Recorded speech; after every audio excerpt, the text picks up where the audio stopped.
So, I've realized an interesting pattern with the movies that I've watched recently. It's all furry based. So, I chose four of the recent movies that I've watched, which all happen to be either theater experiences or a premiere experience, like Turning Red, which is only located on Disney Plus.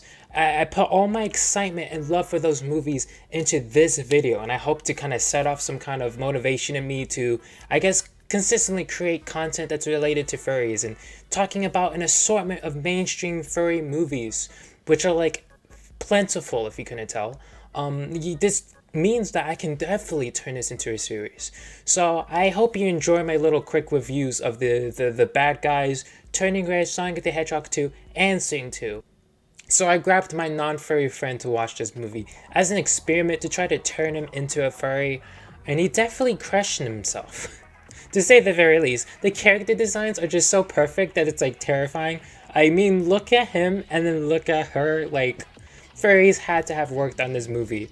There's other reasons why I think furries worked on this, like with things that furries particularly like being put in this movie. Like it was not subtle in times, with there being moments where it's like very obvious that furries were putting their particular passions throughout the movie. I won't be mentioning what those passions are, but they're there. And if you're a furry, you're going to notice. Either way, there's a lot to love about this movie, like how great the pacing feels. It never drags and the character interactions never feel old. The team is incredibly dynamic and I love all the relationships together. It's absolutely beautiful by the end and I really appreciate the writers for that. Wolf and Snake. One thing I will complain about is how rushed the story felt at times, as I had multiple questions, that the movie kind of just doesn't feel the need to answer. They kind of just like, let's just move on.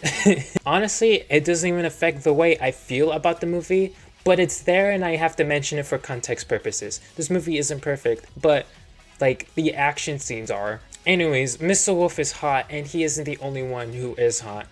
I don't know what they did with those character designs, but y'all got the attention of Rolling Stone, who made an article about furries on Twitter. That's how you know you struck gold. They are horny sons of bitches. Very horny sons of bitches. Anyways, the movie had incredible animation. It blends perfectly with the character designs.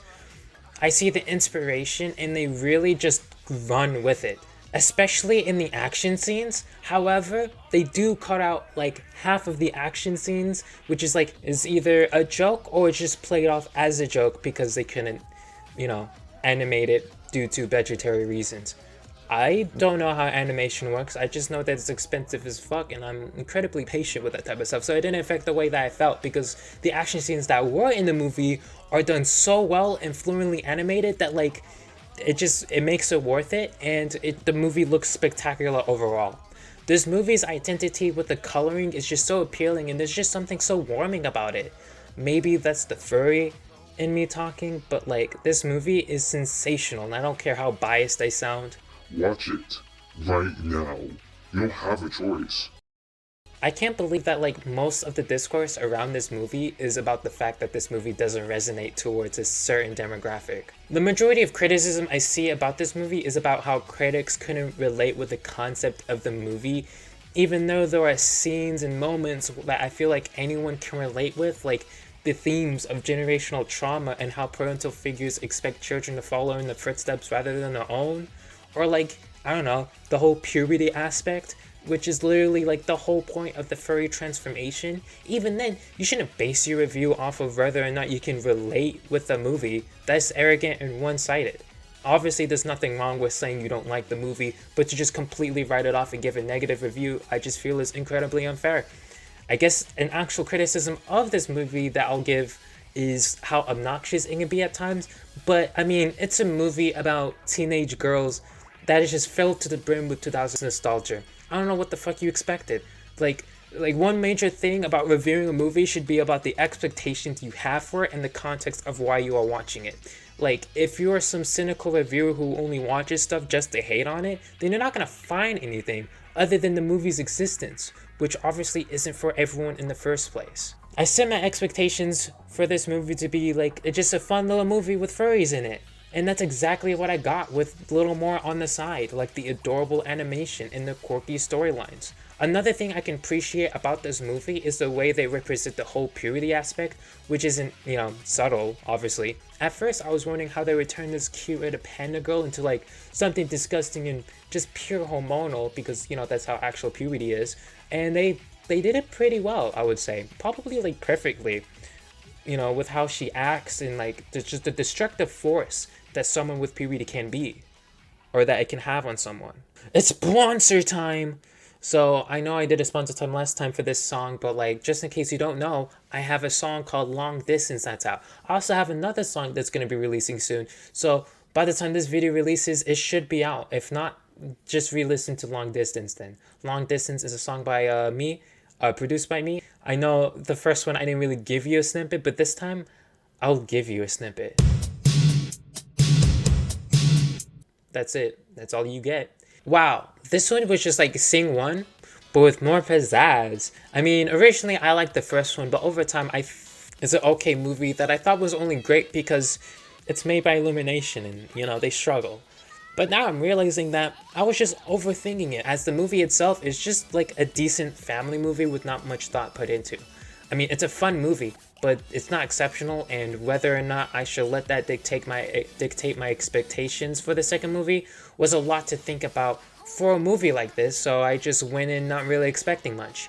I mean, it wasn't even my choice to see it either. I was supposed to watch No Way Home for the third time, but my mom thought that would have been ridiculous, so I watched Sing 2 instead. Either way, my expectations are what let me enjoy this movie. I mean, it's perfect for what it is. A great family movie.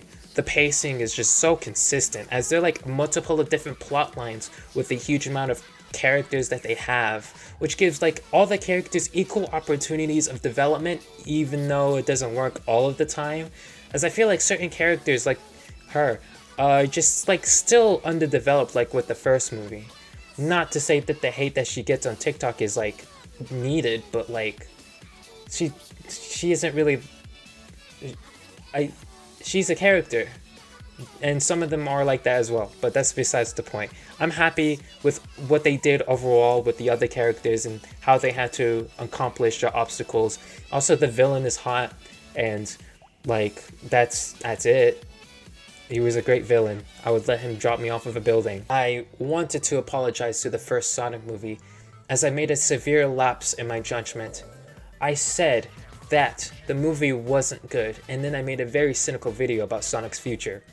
Well, I've watched the video back now, and I do seem not as harsh as I remember, with most of my complaints from the movie being how bland it was, wishing that I would be more creative with the settings and the plot overall. But honestly, the sequel fixes everything that like I didn't like from the first movie, except for one thing, but we'll get to that. First thing I want from a Sonic movie is to just for it to be as crazy like as possible. Just be fucking insane, blow my mind. It's a movie about an Anthro hedgehog and his besties. I want shit to go wild. Entertain the hell out of me and these kids in the theater watching the movie. My one problem with this movie is a little bit of a tiny remark that isn't really the movie's fault, as it takes place on Earth and is technically inescapable. Every human except for Agent Stone, Dr. Eggman, and the military just feel like fish out of water compared to the other characters, to say the least. So like, to see a human subplot without Sonic was just a bit distracting. But it's not like it lasts that long, and like it's not like the human characters are a major focus anyways, so it didn't really bother me that much. Oh yeah, Eggman, he's so good. He's so good. Originally, I enjoyed him in the first movie, but originally it didn't feel like Eggman. It just felt like Jim Carrey being Jim Carrey. But like this movie, I'm pretty sure it's because of the character design, but like I don't know, just something about it that just really like puts the Eggman in you. Wow, that sounded wrong. Like he really outshines in the department, and like once again, costume designs are such a huge part of that. Sonic is a character that I enjoy a lot more in this movie than I did in the last one. I think it's the whole him having to like mature and become the responsible one, and maybe the end part that I can't really talk about. And it made me respect him a lot more, and like respect like what the writers are trying to do with him.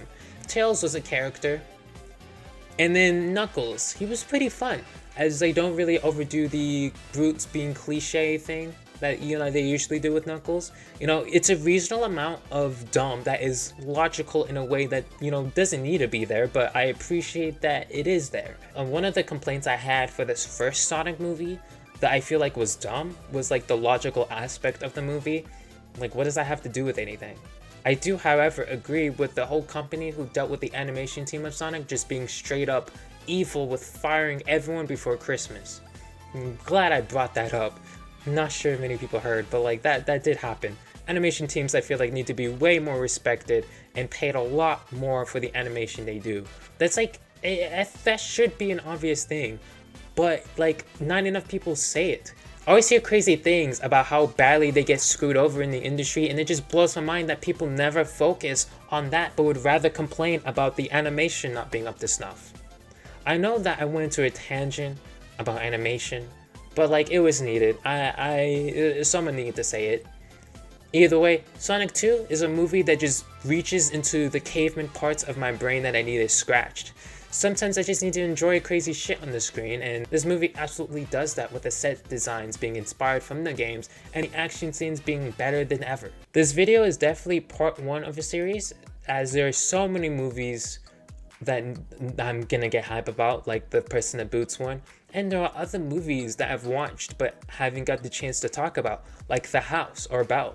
So I just want to let y'all know that it's like a monthly thing or something. I don't know what to say. I'm just saying it could be a series. Also, like, I just would want to talk about anything that like has to do with Anthro characters, and probably make a separate series on the more obscure, weird, and just not known furry movies. I already have a list, let's just say. But I hope you enjoyed the video. Ba-boom.